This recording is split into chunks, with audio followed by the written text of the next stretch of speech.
Well, hello and welcome. My name is Sheila Wilson. I'm a registered nurse. I am a host of Passionate World Talk Radio.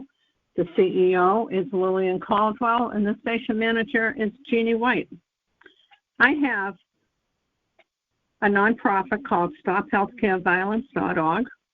There is a Facebook page and a website called Stop Healthcare Violence, and on that page, we also have Heal the Healer. You're welcome to go and check it out, see what's going on with Stop Healthcare Violence. But today, I want to introduce my guest. She is Tracy Phillips. She's a registered nurse. She has been in nursing for many years. And actually, I was a medical assistant when I met her over 40 years ago. And so Tracy has done numerous jobs in the hospital setting. Today, she will be talking about safety reporting of assaults and threats, where these reports go, who reads these reports, and who is responsible to give feedback to the person that wrote the report. And hello, Tracy. Thank you for coming on to the show. Well, good morning, Sheila. It's been a long time, and we've worked in many various different kinds of jobs over the years. And we're going to be talking about a subject that everybody hates, which is reporting events, reporting incident reports. But I really want to talk about how important it is to document and have data, particularly when we're looking at issues in today's world with threatening and assaultive behavior to healthcare workers. And I include nurses and security and everyone involved that takes care of patients. All of the healthcare workers you're talking about. All the healthcare workers, absolutely, yeah. So I just recently. No, go ahead. Go ahead. Oh, what I wanted to say when you started talking about all of the healthcare workers, that I can remember a woman that was having a mammogram, and if you're a female and have had mammograms, you know what it's like to have the plates go together, and so your breast is in the plates, and that person assaulted the mammogram worker, and she didn't even know what to do, and she left the woman there as she's screaming for the supervisor. Just thought I'd mention that. I don't know why it even came up. Okay, I'm sorry. Keep going. Well, I think it's an interesting environment that we all work in today. And Sheila and I remember when incident reports were paper documented, and it took an awful long time. It would take about 20 minutes to complete an event report, and nowadays, of course, they're electronic, and they take much less time. But what is so important about them is that this is a way of collecting data of what is going on in the healthcare environment. And an example of the data, it's particularly important to notice, for example, if there's an increase in threats to healthcare workers anywhere in the hospital. And incident reports are work products. So when you file a report, the information goes in, a manager should be looking at it and communicating about what's going on and evaluate ways of improving what's going on. Well, what is an incident report? An incident report really should be anything that is disruptive to usual care. That's kind of a real broad definition. So, for example, we think of incident reports as particularly errors, for example, medication errors. But there are also happenings that are occurring that are making work difficult. And it's important to think of every time you record into a safety report, this is data that is being filed, looked at in terms of managers and upper leadership, and it really provides a background for developing improvements and not only taking a look at what's going on, but really understanding what's going on and how it can be fixed or mitigated, or what really can be needed to make things better for the healthcare workers and obviously our patients. And I think it's really, if you look at collecting data as a means of really providing a way of identifying staffing needs, then you can see how really helpful recording can be. Now, with the go ahead. Go ahead. I was just thinking that when we did the paper reports, we didn't seem to get any response with the paper reports. Now, we could be sitting whichever area we were in and send them off. We never knew how long it went to the whoever was supposed to get them. And I think that was a big error with the paper reports, because nobody seemed to care. If nobody got back to us. So now with this electronic, you're saying it goes to these people, and it goes to these people.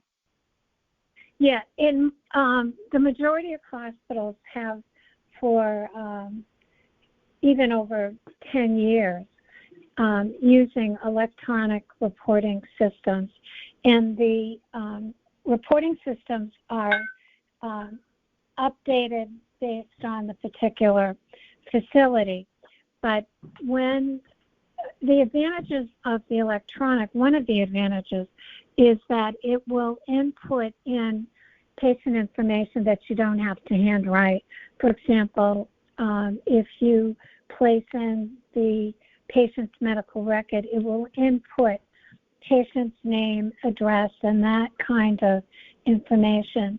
And then secondly, you as the person inputting and reporting the incident, it will be asking you for things like the date and time of the event, and basically what kind of event was it? Was it I'm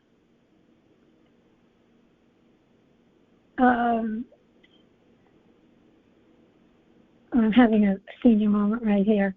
All right, take this out, Sheila. So let me back up. So what I'm trying to say is there is basic data that goes in, for example, time, date, where, what was involved, and the information has been transmitted when the incident report is filed. The report is transmitted to the nursing manager, and in most hospitals, incident reports are also visible for higher levels of leadership. And the incident reports, the responsibility of the manager of the particular area is to investigate and really find out what happened. And they should be talking to the person that filed the event and looking into it and analyzing what's going on. And for example, if I am working in an emergency room and I'm the manager, and suddenly there have been a number of reports coming in about patients being assaulted, if I look at the date, time, the area that has been affected, I may be able to develop a strategy. For example, Are we having problems that are happening at change of shift? Are we having problems at one particular time of day, or is this happening more on the night shift? And as a manager, do I need to really look at how my staffing is? And you also, if we're talking about assaultive behavior, we may be needing to really look at having, say, more security or more visibility in an area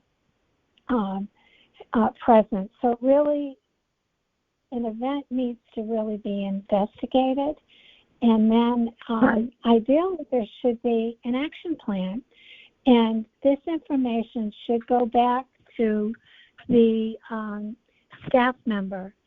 And many of the hospitals, I'm not going to name them, they use a particular product, and many of the in-town hospitals have a good system for communicating back to people the actions that occurred as a result of the incident report. So that if I get this right, Tracy, you're saying that once the report has been shifted around and your clinical manager or the manager of the, say you're in the emergency room, she should talk to you personally, and then she has to look at if there's a lot of assaults being put on these staff, to look at the times, the dates, the shifts, the amount of people that she has on, and security, and then work. Now, would she include the person that wrote the report, or would she have a staff meeting? Do you know those answers? And say, this is what I've found? Do they do OSHA? I think a lot of time, one of the hospitals I worked at, for example, one of the managers, she would go over all of the incident reports every 4 months with her staff. And her staff happened to be a group that reported very vigorously. So they would go over all of them, the reports every 4 months, and then take a look at what strategies they had developed and see if there was a downward trend in what had been going on. I mean, all of us remember incident reports reporting patient falls, and obviously you want to see less falls. But I think since we're really talking about very assaultive behavior and threats to staff, it's important to look at the incident report as this is a way to really create data that can help identify the problems, and then with the expectations that plans will be put in place to fix things. How a manager handles the incident reports and with her staff is very varied, but nowadays hospitals try very hard to have much more transparency. So ideally, it would go back to the staff. On the other hand, if there is an incident report that goes in about an assaultive behavior and the particular patient that is assaulting is still a patient in the hospital, it may be that the manager really wants to have a staff huddle about caring for this particular patient. So it's a way of communicating and sending forth the information so that it can be dealt with. And now I have another question. Now, I always felt as though an incident report should be made out no matter if you get assaulted, no matter by who. Now, it could be, say, a patient that is having a seizure. Now, for whatever reason, he ends up hitting you. Now, we know he is not aware of hitting you, and it doesn't seem like he wants to hit you, but you've been assaulted. Maybe that's not the word there. Maybe you should, or how about the one that has a low blood sugar and is just flailing around and you get assaulted? And how about somebody that has Alzheimer's? Now, would you recommend that you write out a report just to let, you've been assaulted, you may get hurt. So should you let let them know that this person did that? Well, if you base it on the definition that I like about an incident report is any occurrence in which care has been disrupted, I think that should be reported. The other part of that is that the person that has been hit, the employee health should be aware of that, because we know people get injured from patients that are not aware of harming someone. So I think from both standpoints, it really should be done and looked at. Well, thank you. And so with something with somebody with Alzheimer's, dementia, seizures while they were having a seizure, and somebody with low blood sugar, is there something else that we should be doing?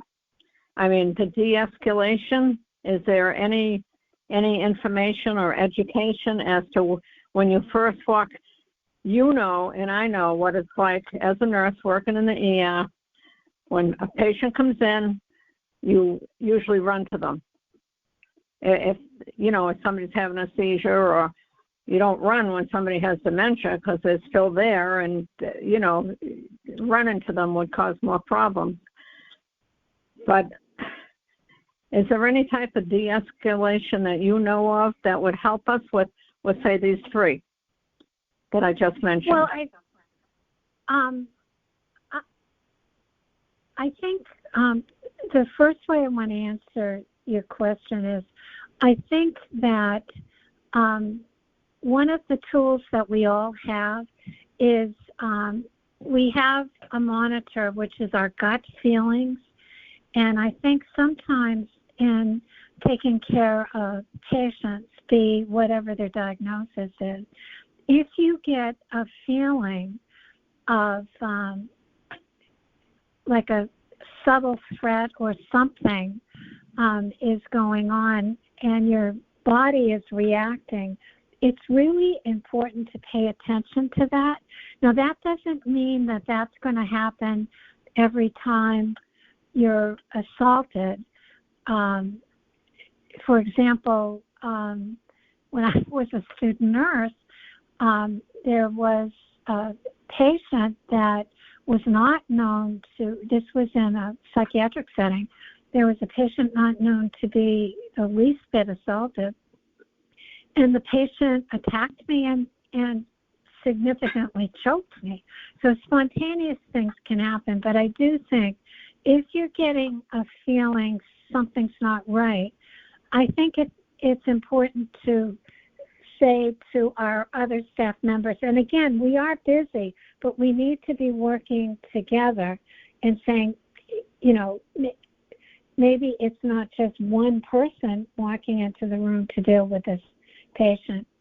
In terms of de-escalation, I never, as a clinical nurse, had de-escalation training, even though my initial background was psychiatric nursing for many, many years later.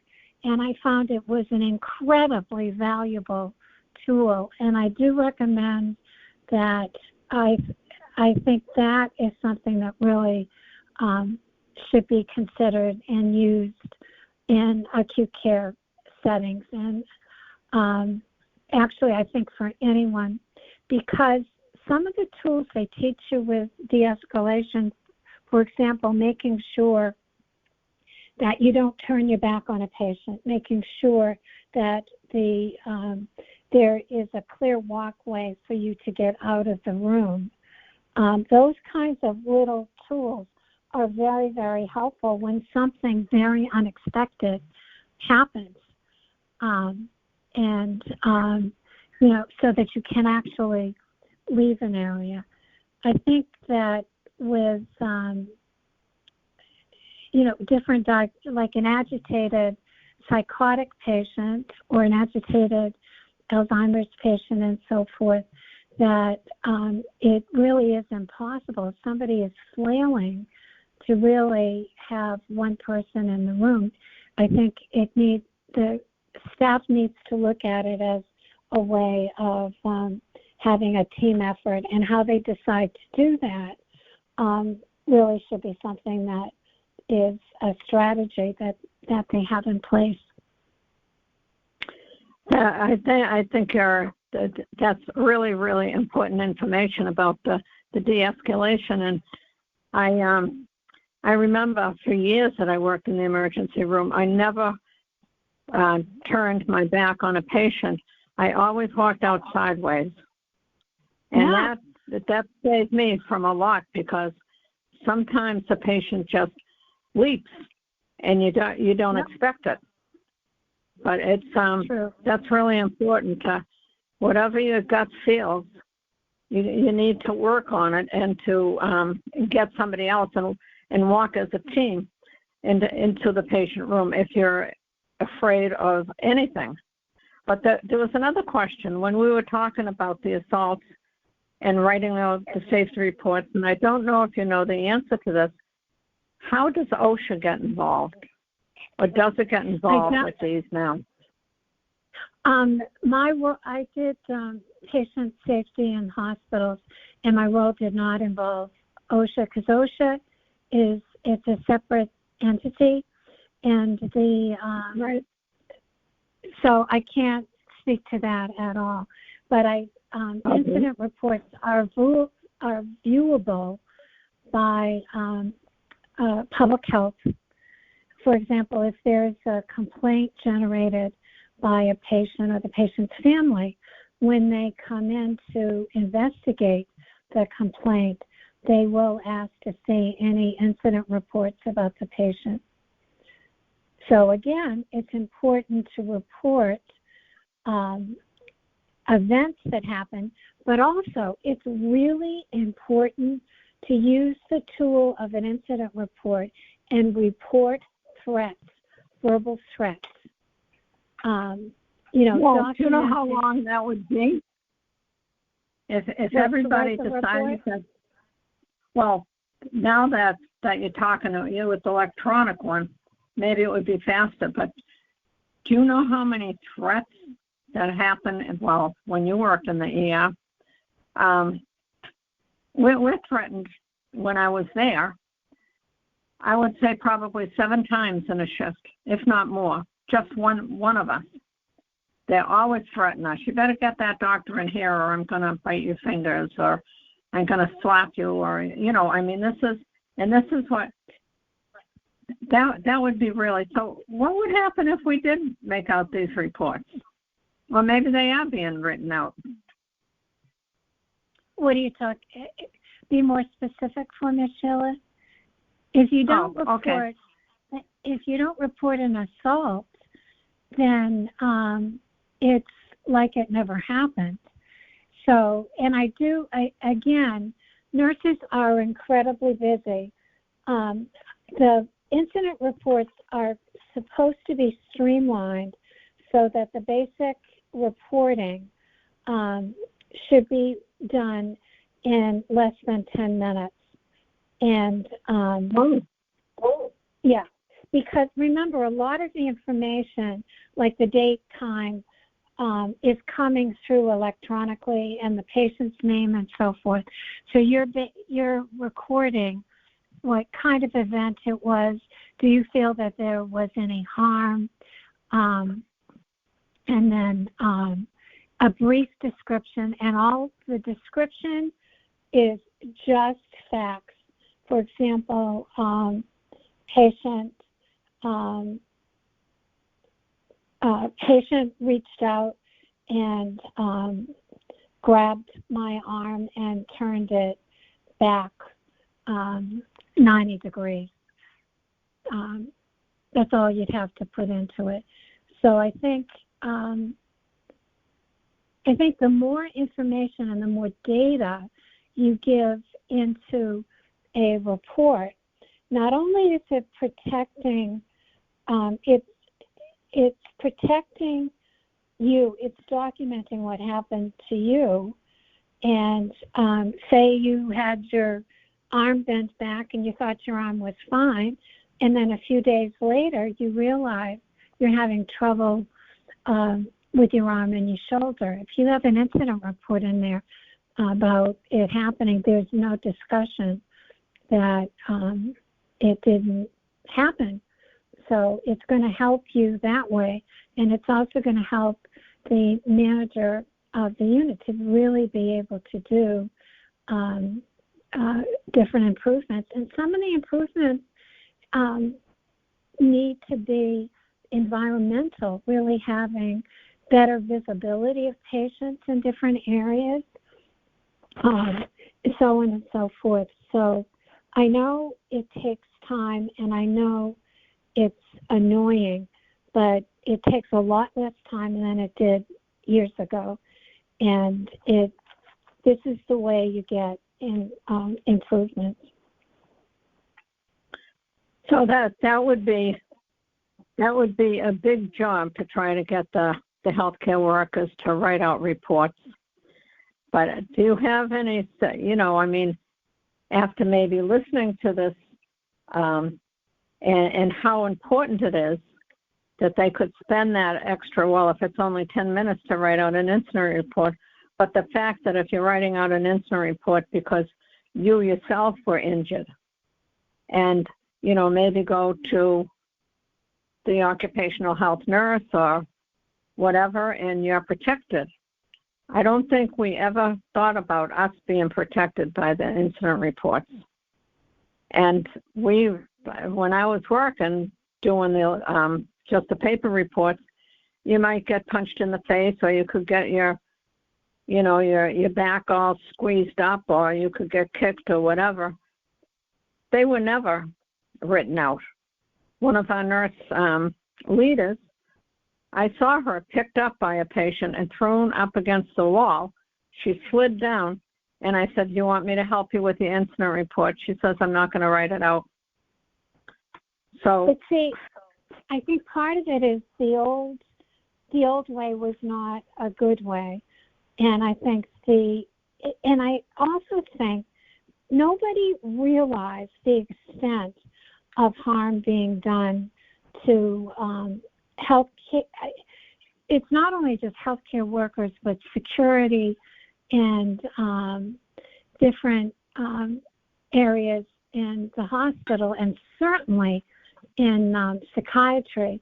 And I think the only way we can corral this major problem is having really good documentation. And when it comes to affecting healthcare workers, we all know, all of it, you could trip, think you're fine, and then it's a few days later that you realize, you're not sleeping very well, and go have an x-ray and there's broken bone in there.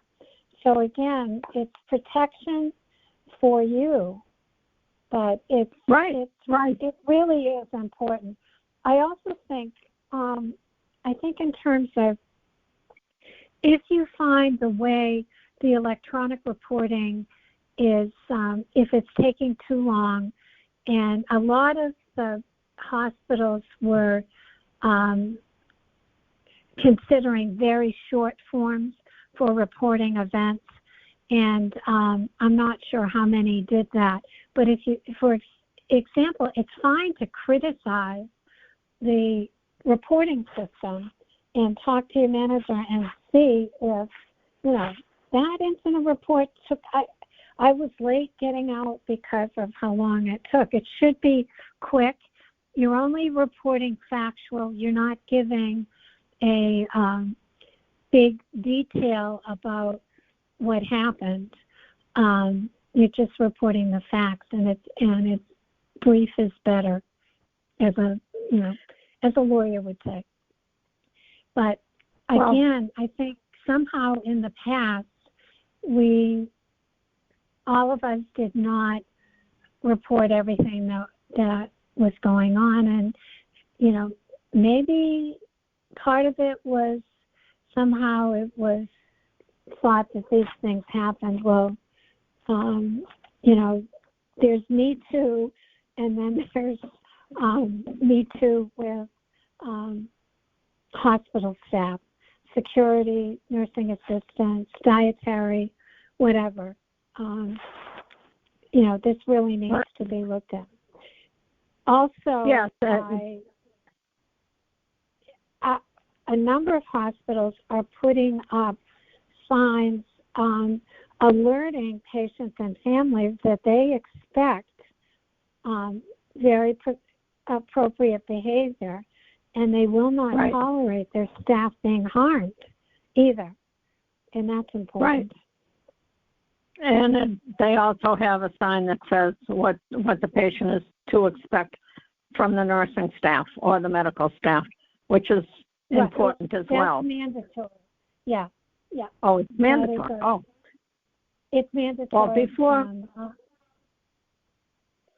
before we end this conversation, Tracy, I just want to mention that if anybody looks up statistics as to how many nurses get assaulted, and it's usually just nurses that they're looking at, the ENA and the MNA.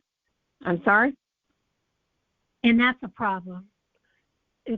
That is a problem. Yes. Yep. Well, usually the statistics will go 28%, 35% of nurses get assaulted, but there was a survey done a few years ago, and if I've got my knowledge correct, it was MNA and ENA. They did surveys of over 1,000 nurses, and it was 70 to 80% of the nursing alone gets assaulted. And I think that's why I brought up such a terrible assault in the mammogram office. I mean, X-ray techs, mammogram people, all the ultrasound techs have all been assaulted. And it's really important to recognize this, that we are not in a safe environment sometimes. Now, what does, and only just for a couple of minutes because we're running out of our time, what about the patients? Now, you have safety things for the patients as well as the staff? Did you work on that? Did I make that clear enough? Well, my capacity was, I worked with investigating and trying to develop systems, and clinical systems improvement was my title, and patient safety. In terms of giving the patients tools for their addressing their behavior and so forth, that is something that generally that is in the department that has to do with patient resources, patient complaints, that type of thing. And I'm not familiar with it. Okay, well, next time, will you come back on the show, Tracy, with some more information? Well, sure. I think we could really talk. I think if people understand how important documenting and reporting things are, then they will do it. And like the manager and the staff, I told you the staff was so good about reporting. For example, I never even worried about that particular area because they had been exposed to some events that really impacted them, and they realized how important safety reporting is. And the way they were able to use anything that was going on and address it and fix it was just, wonderful. And it's the way things really should be. Well, that's wonderful. Thank you so much for being on the show, Tracy. And you'll be back again. Okay. So I will end this recording. And thank everybody that's listening. Okay. Talk to you later, Tracy. Okay. Bye-bye.